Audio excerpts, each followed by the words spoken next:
I've been watching Fresh and Fit for a while now, and I do agree with them on a fair number of things. Things mainly revolving around female nature, hypergamy, how to be a more attractive man to the opposite gender.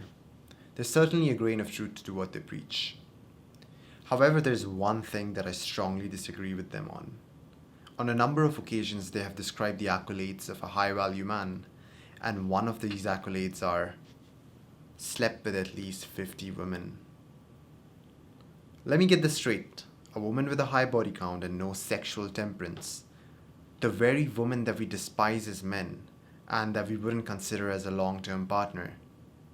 It seems to me that one of the repercussions of being a high value man is the creation of such women. So if I have now slept with 50 women as a high value man, I have potentially destroyed 50 women. I have lowered their ability to pair bond with their husbands, increased the probability of them getting a divorce, and have put their kids at risk of being raised by a single parent. In short, I have done harm to society in pursuit of my own hedonistic desires. So the advice that you're giving the average man directly leads to the exacerbation of the very problem that you're trying to solve. If every man was now roaming the planet with the intention of accumulating sexual experience, then very soon there would be no woman with a low body count. There would be no suitable, eligible partners.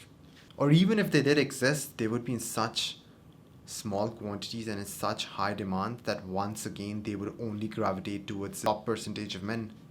And the average man would just suffer from the scarcity of good women. I do understand the response that Fresh and Fit typically give to such criticism. It is usually along the lines of we believe in what is and not what could or what should be. I would argue that most of the prescriptions you give men are technically what they can be and what they should be. It's the pursuit of this future ideal. You don't just tell them that, hey man, you're a loser and now you should stick to being a loser because that is what you are at the moment. I get it, I'm not saying be quixotic or too idealistic and forget that there are certain flaws within the society. I understand that you need to operate in reality to a degree. However, you cannot give up the pursuit of an ideal. You need to strive towards it. This showcases a somewhat deeper problem in the West. In the absence of religion, people start formulating their own moral frameworks. Like the way feminists try to destroy gender roles and try to redefine the very structure of society. Or what we have now from the far left and the heavy push on redefining gender.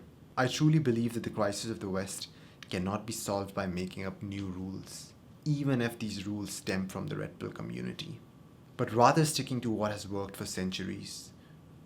Religion teaches man not to be a slave to his primal desires. The art of rejection of hedonism has been lost in the West.